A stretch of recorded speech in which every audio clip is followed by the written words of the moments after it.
Le courrier de Monseigneur Stanislas Lalanne. Une émission animée par Bruno Courtois. Bonjour Monseigneur Lalanne. Bonjour Bruno. Je voudrais que nous arrêtions aujourd'hui sur la lettre de Marine. Régulièrement, vous nous partagez, en tout cas avec beaucoup d'authenticité, de simplicité, les courriers que vous recevez, qui sont tous très touchants, et c'est la raison pour laquelle, bien sûr, les prénoms ont été changés. Et Marine, elle est partie accompagner des jeunes chez les bénédictines, des jeunes qui sont en classe de 5e, et elle a été extrêmement touchée. Finalement, c'est le témoignage de ces jeunes face à ces jeunes qui sont souvent un peu suractifs ou un peu turbulents. Eh bien voilà, les jeunes du groupe, d'habitude si turbulents, ils sont devenus calmes, silencieux, comme s'ils avaient ressenti une présence au fond d'eux-mêmes. Et c'est ça qui l'a touché. Alors il y a deux choses à mon avis qui l'ont touché.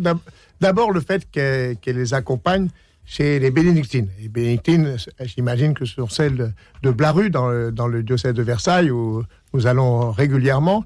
Et donc déjà, la présence d'une communauté contemplative priante, et c'est pour des jeunes, mais aussi pour des adultes, une expérience aussi très très forte. Et donc je conseille à tous les auditeurs et les auditrices de Radio Notre-Dame, de temps en temps, d'aller faire une retraite dans une communauté contemplative. Et puis, l'expérience du silence. Alors ce qui est intéressant, c'est que elle accompagne des jeunes pour qu'ils fassent cette expérience, et puis ça revient en boomerang. C'est elle aussi qui fait cette expérience. C'est comme si j'avais fait un voyage intérieur. Et donc, à travers ces jeunes de 5e, turbulents, comme elle dit, etc., eh bien, elle fait elle-même cette expérience spirituelle forte au cœur de cette communauté contemplative. Voilà. C'est vrai qu'elle est rentrée dans les murs de ces communautés, et dans le silence, c'est souvent assez bouleversant. Et d'ailleurs, elle le dit avec ses propres mots. Dans les lettres, semaine après semaine, que nous lisons ensemble, j'ai beaucoup pleuré à flot. Je ne parvenais pas à retenir les larmes. Quand je confirme des jeunes encore récemment,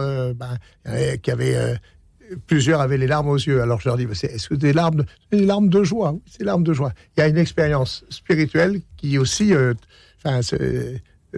rejoint la personne. On peut peut-être confier les larmes de Marine, c'est vrai, à tous ceux qui vont aussi chez les bénédictins ou les bénédictines et qui ne ressentent pas grand-chose. Il y en a quand même beaucoup. Parce que la foi, c'est pas d'abord une augmentation du rythme cardiaque. Des palpitations, oui, on n'a pas forcément des palpitations. Mais de temps en temps, c'est important qu'on ait une expérience forte qui fait que dans les jours plus ordinaires, dans les jours plus désertiques, eh bien, cette expérience fondatrice, elle permet de vivre et de continuer à être en présence du Seigneur. C'est une invitation à lâcher prise un peu. Une invitation à lâcher prise, une invitation aussi à temps en temps à faire cette expérience forte dans une communauté contemplative. Et d'ailleurs, elle dit, comme beaucoup de catéchumènes, elle termine en disant « Ce jour-là, tout a changé. Oui, tout a changé. J'ai découvert la force de Dieu et l'ampleur de ma foi. » Cette relecture après cet événement lui permet de découvrir que la présence forte du Seigneur et sa foi qui a grandi, en tout cas, à travers ces jeunes de 5e qu'elle accompagnait. Qu'elle accompagnait chez les bénédictines. Merci à Marine. Merci, Monseigneur Lalanne.